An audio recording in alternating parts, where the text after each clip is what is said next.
Well, welcome again to another terrific show. And you know why I've been doing this for now 4.5 years, and this is episode 152. Can you believe that? I've met so many wonderful guests, famous people, local people, CEOs, funny people, and today is no exception. So I want to start by thanking Betty Ryder for this subtle, bright, orange, wonderful jacket. Thanks to Betty Ryder Boutique, who is at Preston Center. Just go through the red door. You'll know you're in the right shop. And she has beautiful clothes. Thank you, Betty, for always making me look much better than I would in my own clothes. Today, I have someone that always dreamed big. And then she put the pedal to the metal and she made her dreams come true. What a show we're going to have. My guest today is an elite athlete. What do I mean by that? Tawna McCoy has earned the reputation in the fitness world as an IFBB Pro athlete. Now that stands for International Federation of Bodybuilding Professionals, and that's a big deal. So stay tuned. Welcome to our podcast, Doing It Right. This podcast reveals authentic stories from successful leaders doing it right. It's about their journey to become a leader, their choices, motivations, and lessons. In essence, how they built successful personal brands. Your host is Valerie Sokolosky, author of 8 leadership books and nationally known as an authority on executive presence and personal branding. Let's get started. Here's Valerie. Well, you might have seen my guest on the front cover of fitness magazines, including Fitness RX and Train-Her. Tawna McCoy is co-owner of Hidden Gym, and she has been awarded the International Federation Bikini Pro Champion 4 times and 5 times as an Olympian. I'm trying not to be intimidated. She's one of the top 8 in the world. Tana, welcome. Thank you so much for having me. And I know that is a mouthful, but you handled it wonderfully. Wow. I mean, here you are. First of all, you're stunningly beautiful. I have to say that. Well, thank you. And I also know that a lot of work went into all of those things. Yes. So I'm going to shut up and let you tell the audience, how do you become all those titles? Well, a lot of work is an understatement. Bet. So International Federation of Bodybuilding, there's different divisions. Okay. And of course, it wasn't my dream to become a professional bodybuilder. It was my dream to perform and to be on stage. I have always performed since I was the age of 3. And I had big dreams to be on a stage of some sort. I really didn't know what I wanted to do, but I know that I love to perform. I love the spotlight, and I wanted to chase those dreams. So I went after it, and I fell into bikini competitions. I started doing beauty pageants. Is this high school? Yes. Okay. Well, actually, I've been doing beauty pageants. I think my first one was in 5th grade. And then I had been doing them until I graduated high school. And then when you graduate high school, everything kind of stops. All the sports, any kind of extracurricular activities. So I got into the beauty pageant world of bikini competitions. Wow. And I met my husband. He was there judging one. And he introduced me into the world of the Bodybuilding Federation, and that's where I started to compete, and he was my trainer, and we also fell in love. So there's a little bit of a love story behind it. That's a big love story. You said, wasn't it a blind date or first fall in love, or what was that? Well, Greg saw me and said that it was love at first sight. Oh. And so that was super fun. So obviously he had ulterior motives when he handed me the business card, but he did see true potential and knew that I would be super successful in the new bikini division of the bodybuilding world. And that's when I started to compete in that. And it did, my career really went fast forward super fast. And I turned pro after 9 months of competing, which was really unheard of. 9 months. Mm-hmm, mm-hmm. Yes. And then I went on to be a 5-time Olympian, which Olympia is the Super Bowl of our sport. I competed at the Arnold, was on various covers, and yeah. So it's a long story. I've been doing it for over a decade now. What'd you have for breakfast? This morning, Uh-huh. the same thing that I've had for the past decade. Okay. What do you eat? Egg whites for breakfast with a whole egg, because you got to have healthy fats. Oatmeal with strawberries and blueberries, flaxseed, chia seeds, and walnut butter. Walnut butter. Walnut butter. I love walnut butter. So walnuts are really a super great healthy fat and really great for the brain function. So I switched to walnut butter instead of just your normal peanut butter or cashew butter or even almond butter. There's so many nut butters. And a lot of butters. All right, then lunch and dinner. It's pretty basic. I'd go with some sort of protein source, which is usually chicken or turkey. Okay.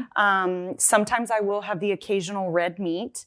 I have some sort of carb source, whether that's rice or sweet potato or regular potato. And then, of course, a vegetable. I personally love asparagus and broccoli. I do love Brussels. So that's on rotation at lunch, and then sometimes I'll kind of have the same thing for dinner, and I'll just kind of flip-flop it and change out the different sources. But all healthy. All healthy. But all good. I eat some of Yes. that. Listen, I want you to tell your husband that since I met him, which Yes. I did, and he was on the show, Greg McCoy, you have to watch that episode. I was not working out at the time. Okay. And I've never liked to work out. Okay. So I start there, and it's a good story. Here's Okay. the answer, Okay. and the whole amazing ambition that I have now. There just happened to be a woman in my condominium that was working out with several women one day. I thought she was an outside trainer. As it turns out, no. She and her neighbors just like to work out together, but she really is a trainer. Has been, and so she knows about how to do it right, Perfect. how to do it right. Yes. Long story short, because of her, I can't tell you how much better I feel. So it really does make a difference. But let me go back to you on what difference you have to have in your routine, because there's a lot of strength to what you do. So can you start at any age? You had the benefit of getting into this young. What about other people that would like to get strength, not compete, but just get stronger, healthier?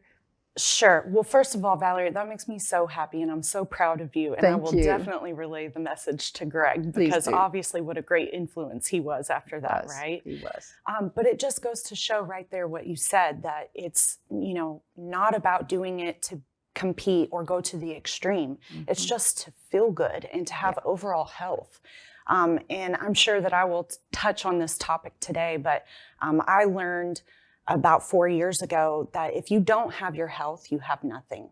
And I think that speaks measures in the world today of uncertain diseases and things that are coming about. If you're not taking care of yourself to have precautions, then what's going to happen when you do get sick, So it's more so to stay on top of that. But the discipline is more so than anything. You know how they say motivation over discipline, or discipline over motivation. Right. You can be motivated all day long, but if you don't have the discipline to get up and to go and make it happen, then you're not going to get there. The discipline in making it fit for your schedule. I think a lot of people do think that they have to go to the extremes in following just whatever works for somebody else, but find what works for you. Sure. And having, like you did, finding this woman in your apartment complex, having an accountability buddy, right? So whether that's a trainer or a friend or just a random person that you met, I mean, having somebody to hold you accountable, because if you don't show up that day, you're leaving them hanging too. That's a motivation, isn't it? It is. It is a motivation, because you don't want to leave your person hanging, and a little healthy competition. It goes a long way. So I think making sure that whatever works for your schedule and making it fit into there, whether you're a get up early and go to the gym person, or maybe on your lunch break, or it's an after work thing for you. Find what works best for you and make it a priority. Right. You have to do that. Mm-hmm. I want to go to what I think we're alluding to. You haven't always been healthy. Right. Here you are looking extremely healthy and happy, of course. Yeah. But you had your challenges. Tell us about that. Sure. So 4 years ago, I had competed in my last show. It was the Olympia, the Super Bowl. Super Bowl. Yeah, the Super Bowl of our sport. And afterwards, I had started to not feel good. And I could just notice that things were different. My cognitive was off, my mental clarity, my body was aching and hurting. I was having very bizarre symptoms. Long story short, this went on for a few months, and I went to various doctor's appointments, had all sorts of tests, blood work run. I had x-rays, MRIs, everything. Nobody could figure out what was wrong. According to textbook and paperwork and blood work, everything was perfect. Yeah. But nothing was perfect, because I was very sick, and something was very wrong. So much that I had to have my mother come and stay with me, because my husband Greg and I had just bought our gym now, Hidden Gym. Hidden Gym. So I went down for the count and we bought the gym. So now we have to divide and conquer, which is what we're really good at. It's what makes us such a great team. He had to go and get the business going, and my mom had to come and take care of me and help me get to these doctor's appointments and figure out what was going on. So in a desperate choice to just check something off my list, I had been seeing a lot of girls talking about breast implant illness, and I had breast implants. Uh-oh. And after I had run everything possible, I decided, what have I got to lose? You know, nobody's telling me that it can help me, and nobody's telling me that it cannot. So what have I got to lose? So I made the executive decision to remove my breast implants. And that was of April 2019.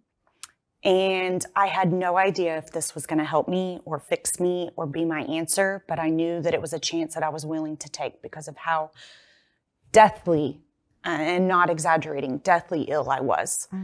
And 4 years later, here I am, Valerie, sitting on the stage with you in great health. I'm continuing to constantly work on my health. There's a lot of groundwork that you have to do. Of course, doing a breast explant was not my magic eraser button. I had to go in and clean up all the damage that had been done over the 9+ years that I had them. But I would safely say that that was my answer, and I've been getting better and working on my health internally since then. Wow, that's quite a story. And it's a story to all of us women out there, because there's stigma between having implants in the first place and then having something go wrong. You also were so kind when you said to me, and I have told, and I'm happy to tell any woman who's struggling with this. Absolutely. So thank you for that. Absolutely. You will have the banner under your name and the Hidden Gym logo. And if people want to ask you questions, you're willing to do that, aren't you? Absolutely. I am now an advocate for BII is what they're calling it, and I am an open book. I am not afraid to answer any questions. I went through a season of why me. Did you? I did. Okay. Why me? And I know why me, because I do have a platform and I do have a voice, and I'm supposed to help others in situations like this so that nobody ever feels what I felt, which was alone and hopeless and scared. And I want to be a voice to other women and let them know that they are not alone, and that there are answers. And I don't want to get emotional. It's a touchy subject, but I'm an advocate for it, and I am here for anyone that wants to reach out. There's a thank you so much for that, Tana, and I know you mean it. Unfortunately, but fortunately, it's sometimes the things we go through that we have to go through the suffering or the journey, and then hopefully it can help someone else. So absolutely, that's a good story. It's really a good story. Thank you. And one of your top takeaways, which I always ask, what are those lessons you've learned in life? And you said, love yourself. Absolutely. That's kind of what you're saying. Your body may go through things. You may not have the perfect body. Who has the perfect body? Well, she does. Well, very few people have the perfect body. Let's be honest. Well, thank you. But yes. But love yourself, right? Yeah, self-love. And, Valerie, I think it's super scary to me to watch the younger generation coming up in a world of internet and social media. It's, I think, very easy to be influenced by what I am not. It's easy to get caught up in what I am not instead of focusing on what all you are. And you're perfectly imperfect, and we're all different, and we're all created different, and we're all shaped different and look different, and we're all going to have a different purpose and a different journey. But that doesn't mean that yours isn't good enough or not worthy enough. And I think just in a world today, comparison is a really big thing on the internet, and especially social media, and especially with the younger generation. So if it's anything that I can say from experience, it's that you can love yourself, and you can also be a work in progress. It's okay to want to work on yourself, but also love yourself too. I think it's important for us to want to work on ourselves. Like we said, no one's perfect, and no one has a perfect body. So. No. At any age. No. It gets harder. Yes. Can I just say? It gets harder. Absolutely. And back to the age thing, I'm reverting back to the first question, is can anybody get into this in fitness and working out? Well, Valerie, will you tell us? Well, is that possible? Because I think that you're an influence in that now, right? Age does not matter. When you are working out and exercising, it does not matter. And even if you did want to go to the extreme of competing of some sort, age is of no limit. I mean, it's just how well you take care of yourself. And I think thank you. All of that is so relevant today, especially with the kids and what they see. And they look at magazines, right? They do. They look at beautiful people on the fronts of magazines like you, or they look at the TikTok stuff. Yeah. It's just a mess. But you also said, and thank you, another lesson learned is be grateful. And you are, aren't you? I can tell that. So grateful. I've had, outside of the breast implant illness fiasco, during that time, I lost my mother-in-law. And in that time, I've also lost a very dear friend of mine to suicide. Oh. And I've had various injuries along the way. So every time I tried to get back up, Valerie, I kept getting knocked down. I had a herniated disc in my neck. I tore my plantar fascia, which is the arch of your foot. I've had a lot of trials and tribulations in this 4 years. And it has taught me nothing but to be grateful, and to be grateful for those little moments, those precious times with your loved ones, and the littlest of things like taking a step. Because you don't realize how much you need your foot until it's gone. I mean, it's funny. We're laughing, but it's not funny. And you're right. Thank you. I got up this morning. Absolutely. I'm taking a step. And let me tell you, it's something big to be wearing these heels today. And they're beautiful. I hope you can see them. Thank you. I'm gonna throw some words at you. I think this will be fun. Let's play a little bit. Give it to me. All right. Just immediate reaction. Okay. Love. A kind heart, soulmate, friends, and family. Love it. Persistence. Oh, me. Determined. I think that's a good answer. Me. Determination, not giving up, keeping going no matter how hard it gets. Belief.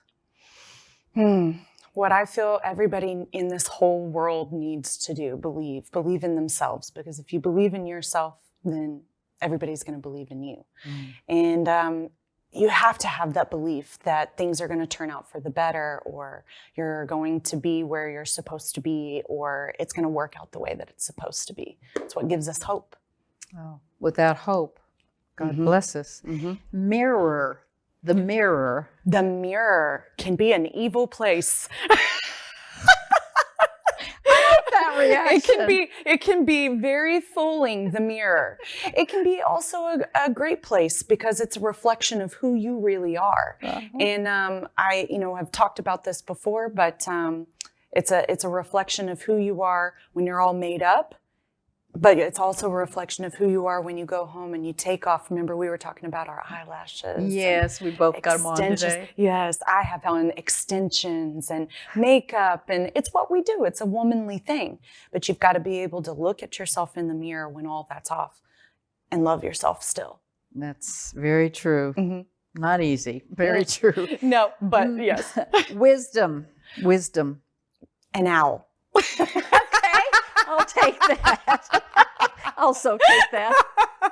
Wisdom, something that you earn along life, right? You know, you learn from your mistakes and you grow in your wisdom as you age. So I think it's earned. It is earned for sure. What's a question that maybe you'd want me to ask that no one has thought to ask you about anything? Just fun or funny or whatever. Gosh, I think a lot of people, I don't know how I would ask this, but I think a lot of people think when they see me, I get a lot of, I'm intimidation, but then they don't realize how goofy I am. What's goofy look like? Give us an example. Goofy, I mean, goofy? I am just silly. For one example, Greg and I don't know if you have seen these, but we do yearly Christmas portraits. No, I haven't seen them. Oh, but it is not your traditional, I'm in the, beautiful autumn leaves and outside in the woods and like picture perfect, like what I think most people expect us to do. We do a fun, goofy spin on that. And we kind of go back to different eras. So we've done a 70s theme and an 80s theme and a 90s theme.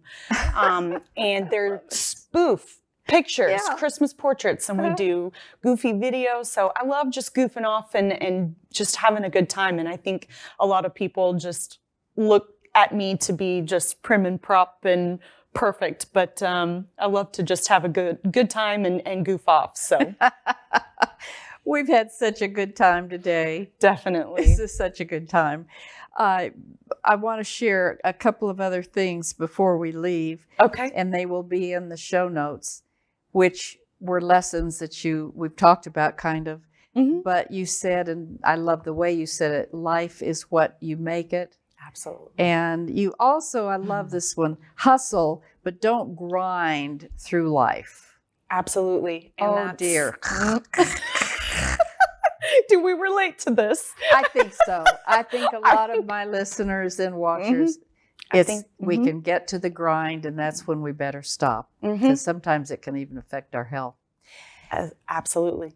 Yep. This has been fun. You said you were funny, and I said, okay, be funny, and she was. Thank you so much, Tana. Thank you, for Valerie. being. I never got to your gym, Yes. but I am in a gym, so you be sure to tell your husband. Yes, I can't wait. And please do come and train with us, work out us. I might at just Hidden do Gym. that. Yeah. Just go easy on me, will you? Oh, yeah. I love the bicep flex. Now stay tuned, because I always have a Valerieism, and let me share with you what it is today. I thought I would give this one. When you follow your dreams, likely you'll find your path and purpose. Let me say it again. When you follow your dreams, likely you'll find your path and your purpose.